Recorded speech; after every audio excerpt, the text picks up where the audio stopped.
কি হইছে ওর? আরে আল্লাহ রে, বউ হইছে বাজার কইরা। এই জায়গা একটা বাচ্চারে মারতেছিল একটু আগে, টের পাইছিল যাওয়ার সময়? এই যে হিনা একটা বয়স্ক মহিলা মারতেছিল।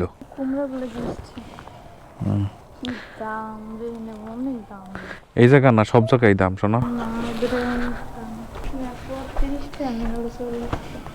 কি করবা দাম হইলে?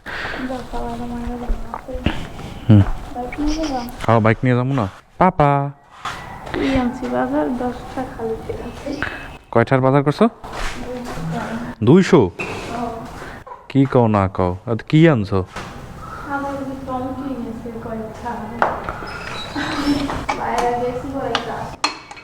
বাবা টাটা। চলে না আগে হেলমেটটা নেই, যদি রাইট টাইট পাই তো ভালোই হবে। ছেলের মেয়ে কি হয়েছে ওর? ওর কি হয়েছে, ওই যে স্কুলে ওর মা গেছে, হ্যাঁ এখন ওই আমাকে নিয়ে এদিকে যে খেলনা পাতি কিনবে, ওর মা তো টাকাও দিয়ে যায় না।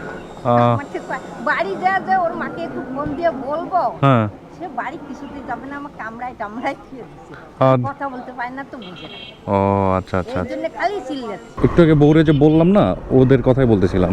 তো বউ বাজারে গেছে আর আমি ঘরের ভিতর ছিলাম, রেডি হইতেছিলাম অফিসের জন্য। তখন আমি মানে চিল্লানের শব্দ শুনছি, একটা বেবি। তো এরপরে বেরোইলাম, ভাবছি যে আমার বেবি নাকি, তারাও বাইরে গেছে, হয়তো আমার ছেলে কান্না করতেছে, এরকম চিন্তা ভাবনা করে দেখলাম যে না, উনি আর কি ওনার নাতিনকে। তো শুনলেন তো যে কাহিনী, চলেন আগাই। তারপরে অনেক কথা আছে, গুরুত্বপূর্ণ কথা, যেটা হলো আমি দুইজন প্যারেন্টসদের কাজ করা আমি অ্যাপ্রিসিয়েট করি না ভাই। হ্যাঁ টাকার প্রয়োজন আছে আমি জানি, বাট দিন শেষে ভাই আপনার যদি বেবি থাকে, আপনি দয়া করে চাকরি বাকরি বাদ দিয়ে আপনার বেবিকে সামলান, সন্তানকে যত্ন নেন। আগের কালের মানুষ চলে নাই, চলছে তো, ঠিক না? আপনার বাবা যে কয় টাকা ইনকাম করছে ওইটা দিয়ে তো আপনার মা সংসার চালাইছে।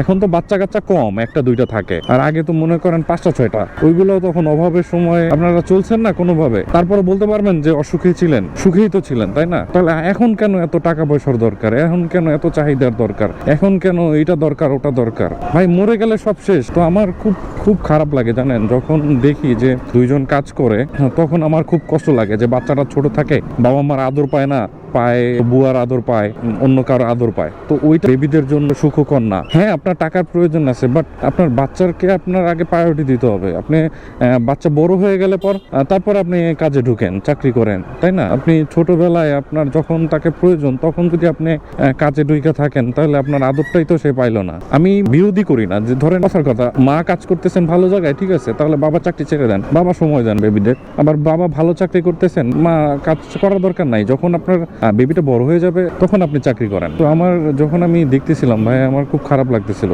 যে বেবিটা কান্না করতেছিল। মানে মা হইলে তো মানে ধরেন ওরকম হইতো না, দিদাও অনেক ভালোবাসে, বাট তারপরও মা তো মাই, তাই না? যেটা একটা বাবাও পারবে না, যেটা মা পারে। বুঝতে পারছেন দিন শেষে কি বুঝাইতে চাচ্ছি, কি বলতে চাচ্ছি, তো বুঝতেই পারছো। জন্য যাচ্ছি, ঘড়িতে বাজে কয়টা, 9টা 41 বাজে। আমার অফিস আজকে শুরু হবে 10:30। তো চলেন দেখে আগাই। এখন রাইড মারার কোনো ইচ্ছা নাই, বাইকের তেল নাই, তেলটা ভরতে হবে আর কি। তাও আসার সময় ভরবো, এখন যাওয়ার সময় ভরতে মন চাচ্ছে না। মাঝখানে 2 দিন বাইক নিয়ে যাই নাই, শুক্র শনিবার যাই নাই, যে ফাঁকা আছে বৈশা থাকবো, চলে যাবো।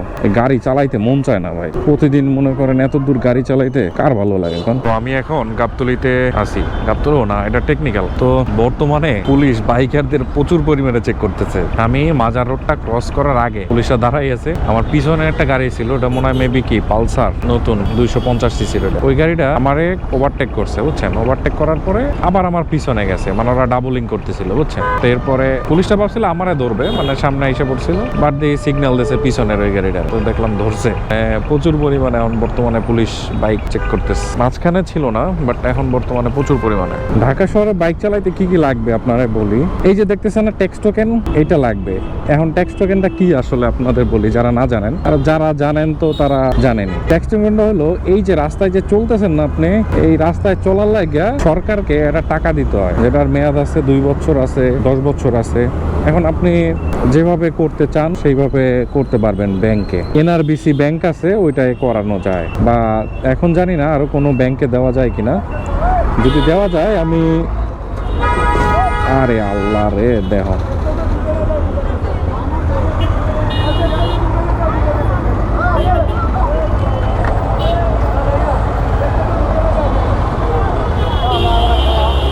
তা রং রোডে আইছো কা তুমি? আপনাদেরও বলি যে যারা এই গাড়িতে চলে আহেন রং রোডে, আপনাদের আসলে কি কমন সেন্স নাই? দেখছেন রিক্সার ভিতরে কিন্তু ছোট বাচ্চা গুড়াগাড়া লইয়া তারা যাইতে আছে, এই গুড়াগাড়া লইয়াও তারা রং রোডে যায়। ভাই মাথার ভিতরে কোনো কাজই করে না বাঙালি মানুষগুলো, বুঝছেন? আর কি কমু আর, রাস্তায় নামলে বুঝছেন কত নমুনা দেখা যায়, এরা ভাষায় প্রকাশ, ওই রাস্তায় নামলে কত যে নমুনা দেখা যায় ভাই, ভাষায় প্রকাশ করতে পারবেন না। যাই হোক, যেটা বলতেছিলাম, ওই ট্যাক্স টোকেন আপনারা দিয়া তারপরে গাড়ি চালাইতে হইবে। এখানে মনে হয় গাড়ি লইয়ে পড়ছিল, বুঝছেন? যাই হোক, তো ট্যাক্স টোকেনটা পাশে দিয়ে দিলাম, এরকম হয় ট্যাক্স টোকেন। মেয়াদটা শুধু দেখে পুলিশ। তারপরে আপনার যে বাইকের যে একটা কার্ড, যে ওই বাইকটা আপনার নামে, ঠিক আছে, কোন কালারের, কি নাম, বিষয় বৃত্তান্ত এটার ভিতরে থাকে, ওইটাও আপনার লাগবে। আর একটা লাগে হলো আপনার ড্রাইভিং লাইসেন্স, এটা তো লাগবেই। যে ড্রাইভিং লাইসেন্সটা আপনাকে বিআরটি থেকে দেওয়া হয়, ড্রাইভিং লাইসেন্সটা আপনার থাকতে হবে। বর্তমানে এই তিনটা জিনিস যদি না থাকে তাহলে আপনি গাড়ি চালাইয়েন না, বাইকের ক্ষেত্রে বলতেছি। এখন আর ইন্স্যুরেন্স এগুলো লাগে না। তো চলেন আগাই সামনের দিকে। এই জায়গায় অনেক কর্মযজ্ঞ চলতেছে। এটা হলো শেখ হাসিনার জায়গা, মানে শেখ হাসিনার বাসভবন আর কি, জায়গা না, জায়গা তো সবাইরই।